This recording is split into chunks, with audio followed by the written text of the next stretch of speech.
Hi hello ಸ್ನೇಹಿತರೆ, welcome back to my YouTube channel. ನಾನು ನಿಮ್ಮ ರೇಖಾ ಗೌಡ. ಬನ್ನಿ ಗೈಸ್, ಇವತ್ತು ನಾನು ಒಂದು ರೆಸಿಪಿನ ತೊಗೊಂಡು ಬರ್ತಾ ಇದ್ದೀನಿ ನಿಮ್ಮ ಮುಂದೆ. ಅದು ಏನಪ್ಪ ಅಂದರೆ ಸಿಂಪಲ್ ರೆಸಿಪಿ, ಓಕೆನಾ. ಬೆಳಿಗ್ಗೆ ಎದ್ದ ತಕ್ಷಣ ಟಿಫನಿಗೆ, ಲಂಚ್ ಬಾಕ್ಸಿಗೆ ಪ್ಯಾಕ್ ಮಾಡೋದಕ್ಕೆ ಒಂದು ಸಿಂಪಲ್ ರೆಸಿಪಿನ ಮಾಡ್ತಿದ್ದೀನಿ. ಅದು ಏನಪ್ಪ ಅಂದರೆ ಚಿತ್ರಾನ್ನ ಗೈಸ್. ಸೊ ಚಿತ್ರಾನ್ನದ ಗೊಜ್ಜನ್ನ ಮಾಡೋದನ್ನು ನಿಮಗೆ ತೋರಿಸ್ತಾ ಇದ್ದೀನಿ. ಬನ್ನಿ, ಅದನ್ನು ಯಾವ ಥರ ಮಾಡ್ತೀನಿ, ಅದಕ್ಕೆ ಯಾವುದೆಲ್ಲ ಪದಾರ್ಥಗಳನ್ನ ನಾನು ಬಳಸ್ತೀನಿ ಅದನ್ನು ನಿಮಗೆ ತೋರಿಸ್ಕೊಡ್ತೀನಿ. ಎಸ್ ಗಾಯ್ಸ್, ಚಿತ್ರಾನ್ನಕ್ಕೆ ಬೇಕಾಗಿರುವಂಥ ಪದಾರ್ಥಗಳನ್ನ ಪಟಪಟ ಅಂತ ತೋರಿಸ್ತೀನಿ. ಚಟ ಅಂತ ರೆಡಿ ಮಾಡ್ಕೊಳ್ಳಿ, ಓಕೆನಾ.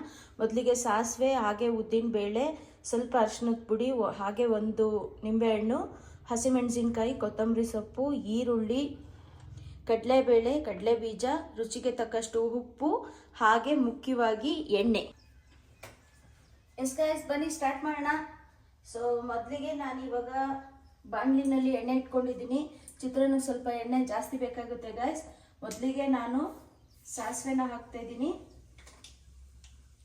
ಸಾಸಿವೆ ಚಟಪಟ ಅಂತ ಸಿಡಿದ್ಮೇಲೆ ಅದಕ್ಕೆ ಉದ್ದಿನಬೇಳೆ, ಹಾಗೆ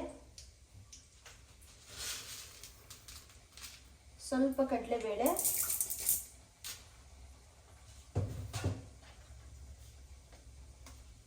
ಹಾಗೆ ಸ್ವಲ್ಪ ಕಡಲೆ ಬೀಜ. ನಾನು ಒಂದು ಹಿಡಿ ಆಗುವಷ್ಟು ಹಾಕಿದ್ದೀನಿ. ನಿಮ್ಗೆ ಎಷ್ಟು ಬೇಕೋ ನೀವು ನೋಡಿ ಹಾಕೊಳ್ಳಿ. ಸೊ ಹಾಕಿ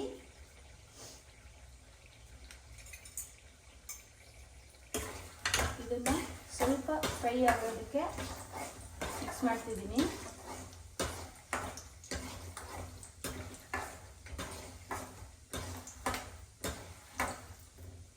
ಸೊ ಈಗ ಇದು ಸ್ವಲ್ಪ ಫ್ರೈ ಆಗಿದೆ. ಸೊ ಈಗ ಇದಕ್ಕೆ ಹಸಿಮೆಣಸಿನ್ಕಾಯಿ ಹಾಕ್ತಾ ಇದ್ದೀನಿ.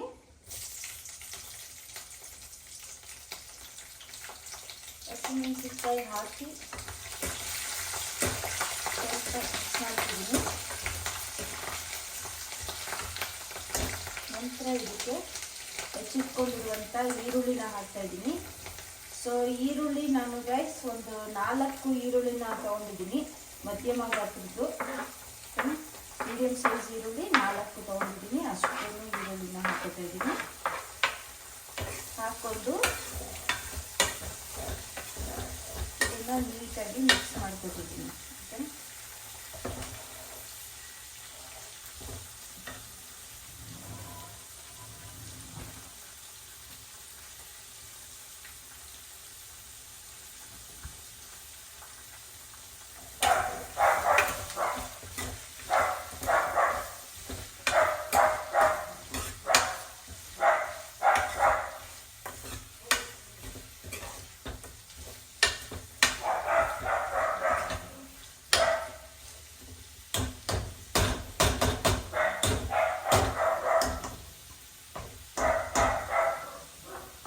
ಈರುಳ್ಳಿ ಸ್ವಲ್ಪ ಫ್ರೈ ಆಗಬೇಕು ಗೈಸ್. ಫ್ರೈ ಆಗಲಿ ನೀಟಾಗಿ. ಈಗ ಅರ್ಧಂಬರ್ಧ ಈರುಳ್ಳಿ ಫ್ರೈ ಆಗ್ತಿದೆ ಗೈಸ್. ಇವಾಗ ಅದ್ರ ಜೊತೆಗೇನೆ ನಾನು ಟರ್ಮರಿಕ್ ಪೌಡ್ರನ್ನ ಬಳಸ್ತಾ ಇದ್ದೀನಿ. ಹಾಗೆ ಚಿತ್ರಾನ್ನಕ್ಕೆ ಕರಿಬೇವಿನ ಸೊಪ್ಪು ತುಂಬ ಇಂಪಾರ್ಟೆಂಟು ಗೈಸ್. ನಮ್ಮ ಮನೇಲಿ ಖಾಲಿ ಆಗಿದೆ, ಸೊ ಹಾಗಾಗಿ ನಾನು ಅದನ್ನು ಬಳಸ್ತಾ ಇಲ್ಲ. ನಂದೊಂದು ಅಭ್ಯಾಸ ಏನಂದರೆ, ಮನೇಲಿ ಏನಿರುತ್ತೋ ಅದರಲ್ಲೇ ಏನೋ ಒಂದು ಮಾಡ್ತಿರ್ತೀನಿ. ಎಲ್ಲ ಪರ್ಟಿಕ್ಯುಲರಾಗೆ ಇರಬೇಕು ಅಂತ ಯೋಚನೆ ಮಾಡಲ್ಲ. ನಮ್ಮ ಮನೆಗೂ ಅಂಗಡಿಗೂ ಸ್ವಲ್ಪ ದೂರ, ಸೊ ಹೋಗಿ ಬರೋದಕ್ಕೂ ಕಷ್ಟ ಆಗುತ್ತೆ.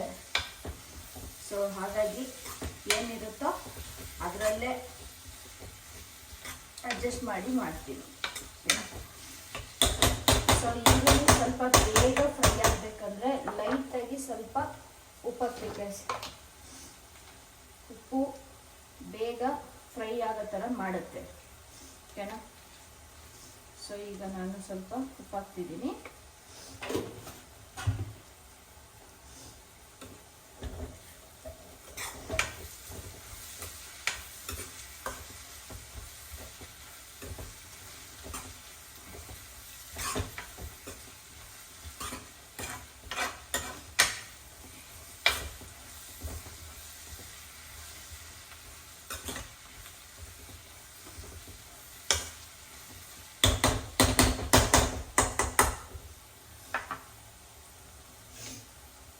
ಸೊ ಈಗ ಆನಿಯನ್ನು ಫ್ರೈ ಆಗ್ತಿದೆ ಗೈಸ್, ಫ್ರೈ ಆಗಲಿ. ಅದು ಫ್ರೈ ಆದಮೇಲೆ ಮತ್ತೆ ಏನು ಮಾಡ್ತೀನಿ ನೋಡೋಣ. ಎಸ್ ಗೈಸ್, ಇವಾಗ ಈರುಳ್ಳಿ ನೀಟಾಗಿ ಫ್ರೈ ಆಗಿದೆ. ಸೊ ಈ ಥರ ಫ್ರೈ ಆಗೋದಕ್ಕೆ ಅದು ಒಂದು 5 ಮಿನಿಟ್ಸು ಟೈಮ್ ತೊಗೊಳ್ತದೆ. ಸೊ ಈಗ ಇದಕ್ಕೆ ನಾನು ಏನು ಮಾಡ್ತೀನಿ, ನಿಂಬೆಹಣ್ಣಿನ ರಸನ ಸೇರಿಸ್ತಿದ್ದೀನಿ ಗೈಸ್. ನಾನು ನಿಂಬೆಹಣ್ಣು ಈ ಗಾತ್ರದ್ದು 1.5 ನಿಂಬೆಹಣ್ಣನ್ನು ಹಿಂಡಿ ರಸ ತೆಗೆದು ಸೊ ಪ್ಲೇಟಲ್ಲಿ ಹಾಕಿಟ್ಕೊಂಡಿದ್ದೀನಿ. ಇದನ್ನು ಇದಕ್ಕೆ ಮಿಕ್ಸ್ ಮಾಡ್ತಿದ್ದೀನಿ ಮತ್ತು ಹಾಗೆ ಸ್ಟವ್ನ ಆಫ್ ಮಾಡ್ತಿದ್ದೀನಿ. ನಿಂಬೆಹಣ್ಣು ಕುದಿಬಾರ್ದು. ಸೊ ಕುದ್ರೆ ಏನಾಗುತ್ತೆ, ಇದ್ರ ಜೊತೆ ಕಹಿ ಬಂದ್ಬಿಡುತ್ತೆ ಕುದೀತಾ. ಸೊ ಹಾಗಾಗಿ ಸ್ಟವ್ನ ಆಫ್ ಮಾಡ್ಕೊಂಡಿದ್ದೀನಿ. ಆಫ್ ಮಾಡಿಕೊಂಡು ಇದಕ್ಕೆ ಕೊತ್ತಂಬರಿ ಸೊಪ್ಪನ್ನ ಹಾಕೋತಿದ್ದೀನಿ. ಇದಕ್ಕೆ ಕಾಯಿ ತುರಿನೂ ಹಾಕ್ತಾರೆ ಕೆಲವರು ಚಿತ್ರಾನ್ನ ಗೊಜ್ಜಿಗೆ. ನಾನು ಕಾಯಿ ಜಾಸ್ತಿ ಬಳಸಲ್ಲ, ಸೊ ಹಾಗಾಗಿ ನಾನು ಕಾಯಿನ ಹಾಕಿಲ್ಲ. ಹಾಗೆ ಹುಳಿ ಹಾಕಿರೋದ್ರಿಂದ ನಿಂಬೆ ಹುಳಿ, ಉಪ್ಪು ಸ್ವಲ್ಪ ಅವಾಯ್ಡ್ ಆಗಿರುತ್ತೆ. ಸೊ ಹಾಗಾಗಿ ಮೇಲೆ ಇನ್ನೊಂದು ಸ್ವಲ್ಪ ಉಪ್ಪನ್ನ ಹಾಕ್ತಾ ಇದ್ದೀನಿ. ಸೊ ಹಾಕ್ಕೊಂಡು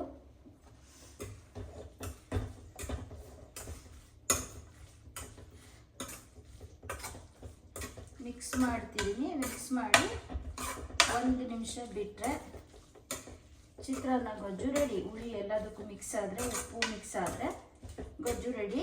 ಇದನ್ನು ಅನ್ನಕ್ಕೆ ಮಿಕ್ಸ್ ಮಾಡಿಕೊಂಡು ತಿಂದು ಟೇಸ್ಟ್ ಹೇಗಿದೆ ಅಂತ ಹೇಳ್ತೀನಿ. ಓಕೆ ಗೈಸ್, ಸೊ ನೀವು ನಿಮ್ಮ ಮನೆಯಲ್ಲಿ ಮಾಡಿ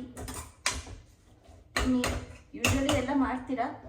ಸೊ ಬ್ಯಾಚುಲರ್ಸು ಯಾರ್ಯಾರೆಲ್ಲ ಇರ್ತೀರಾ, ಸೊ ಅವರಿಗೆ ಇವೆಲ್ಲ ಸಿಂಪಲ್ ರೆಸಿಪಿಗಳು ಗೈಸ್ ಸಿಂಪಲಾಗಿ ತೋರಿಸಿದ್ದೀನಿ ಅಂತ ಅಂದ್ಕೊಂಡಿದ್ದೀನಿ. ಜಾಸ್ತಿ ಇಂಗ್ರೀಡಿಯೆಂಟ್ಸ್ ಕೂಡ ನಾನು ಬಳಸಿಲ್ಲ. ಸೊ ಹಾಗಾಗಿ ಮಾಡಿ ತಿನ್ನಿ, ಟೇಸ್ಟ್ ಹೇಗಿದೆ ಅಂತ ಹೇಳಿ.